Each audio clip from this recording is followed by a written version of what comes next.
Hello students, welcome to the science online class. Today I am going to explain the chapter Nutrition in Animals of class 7.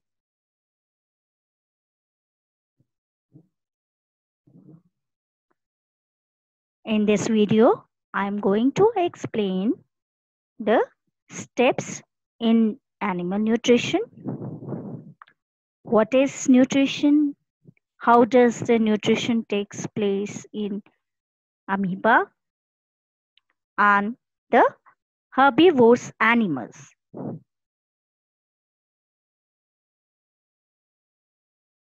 We will also study the nutrition process in the human beings also. Let's start. Children, what is nutrition? So, it is the process of taking food and using it for the growth and metabolism. There are different types of nutrition. That is holozoic nutrition. Holozoic nutrition means the process of taking the complex food substances in the form of solids, and this kind of nutrition takes place in the animals and the higher living organisms. Now, what are the steps involved in the nutrition? So, there are 5 steps involved in nutrition. That is ingestion, digestion, absorption, assimilation, egestion. So, what is ingestion? The process of taking the food and another substances by either swallowing or by absorbing it. So this process is called as the ingestion. So this is the first step. Second step, digestion, is the process of breakdown of the complex food substances into the simple substances. The third step, that is absorption.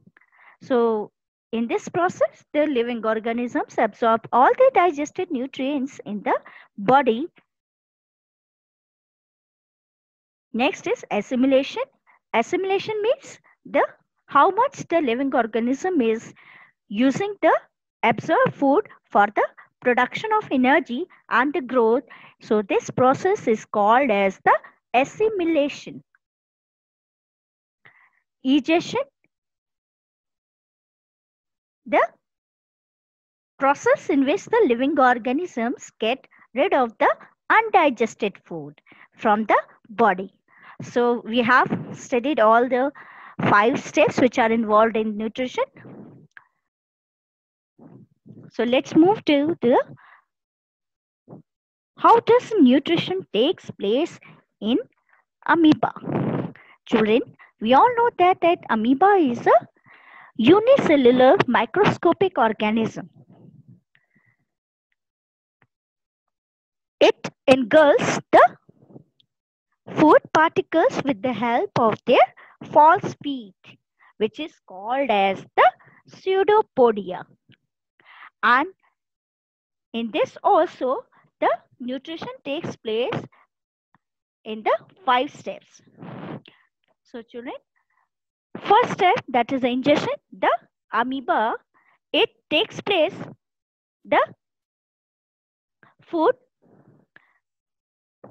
with the help of its false feet, that is the pseudopodia, it encircles around the food particles, and then the food is diffused inside the body of the amoeba with the help of a process that is the ingestion.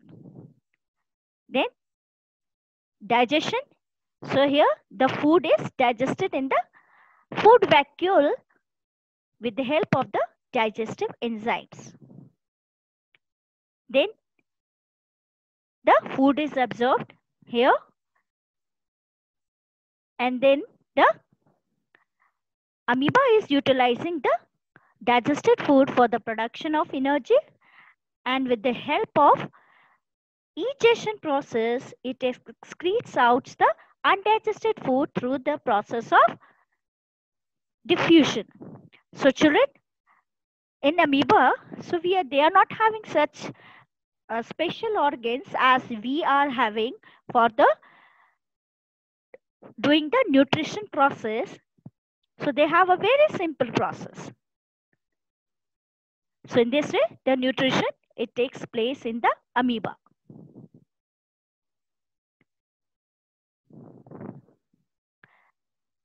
Now, how does the nutrition takes place in the ruminate? Ruminants means the herbivores, the animals which eat the grass. So those are called as the ruminants. So ruminants, why we call them as the ruminants? Because they are chewing the cud. So this process is called rumination, and the animals which are doing this rumination, they are called as the ruminants. Children, you must have seen that the herbivorous animals, they are continuously eating the grass. That is why they are continuously eating the grass? Because the grass is having the cellulose, and the cellulose is not easily digestible. So they require the special kind of mechanism for digesting the food. So here you are seeing the diagram of the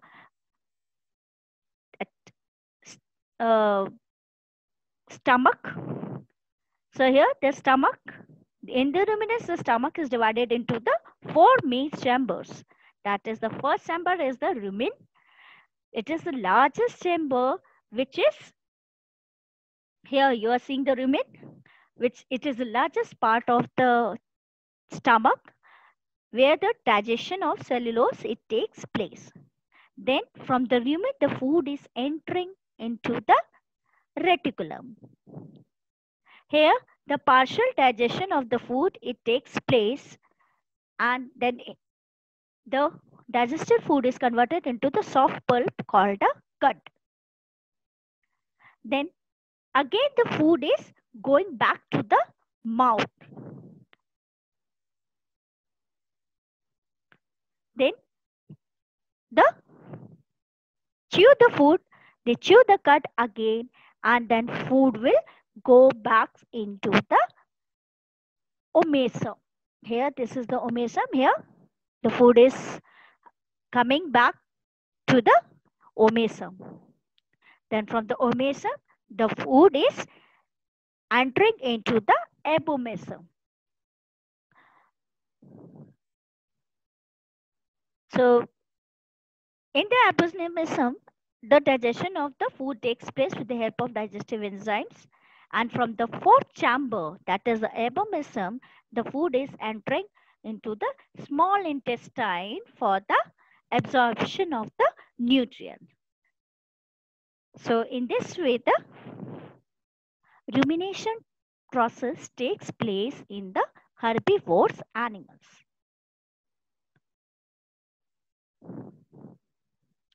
Now let's start with the human digestive system. Students, this human digestive system is consisting of a long coiled tube, which is starting from the mouth and ends to the anus. So this whole, the organs which are present along this alimentary canal, they are the digested organs. So children, what are the organs involved in the digestive system? That is the mouth cavity, mouth and the mouth cavity, then esophagus, then stomach, then small intestine, large intestine, rectum, and the anus. So we will study the human digestive system in detail. Children, so the digestion, it starts from the mouth. So in the mouth, we have 3 major organs which are present. That is the tongue, the teeth, and the salivary glands. So tongue, what does the tongue do? Tongue, it is a muscular organ which is telling the taste of the food. So it is the organ which is attached at the back and free at the front. So this tongue, it helps in chewing the food with the help of saliva, and when the saliva mixes with this tongue, then you'll see a soft sweet taste is coming in the food that is being added in the food, and it helps in the easy swallowing of the food. So here on the tongue, we have 4 different tastes. That the back end, it is the bitter. The side of the back tongue, it will shows the sour taste. And the front end of the tongue, it shows the sweet. And the side front tongues, it will detect the salty flavor. So children, all these taste buds, they are present on the tongue, and it detects the different tastes. Here inside the mouth, there are the 3 pairs of salivary glands which secrete the watery substances that is called as the saliva. And what does the saliva do? Saliva helps in the breakdown of the food or the starch into the simple sugars. So children, after some time, when you chew the food, you will feel a taste of the sweetness. So that is all due to the saliva that breaks the starch into the simple sugars. So inside the mouth, we have the teeth that is present in the both upper and the lower jaw of the mouth cavity.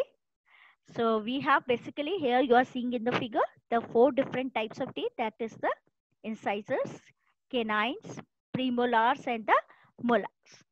Now what does the incisors do? Incisors, it helps in the cutting and the biting of the food. The canines, they are helping in piercing or the tearing of the flesh or the meat. So these canines are well defined in the carnivorous animals. And the premolars and the molars, they are helping in the grinding of the food. So students, there are only 20 milk teeth which are present at the age of 6 to 8 years. And when these milk teeth are broken down, then the permanent teeth are coming. That is how many in number? That is 32 in number. How? The 16 in the upper jaw and 16 in the lower jaw. So there are 32 teeth, permanent teeth, which are present in the human adult.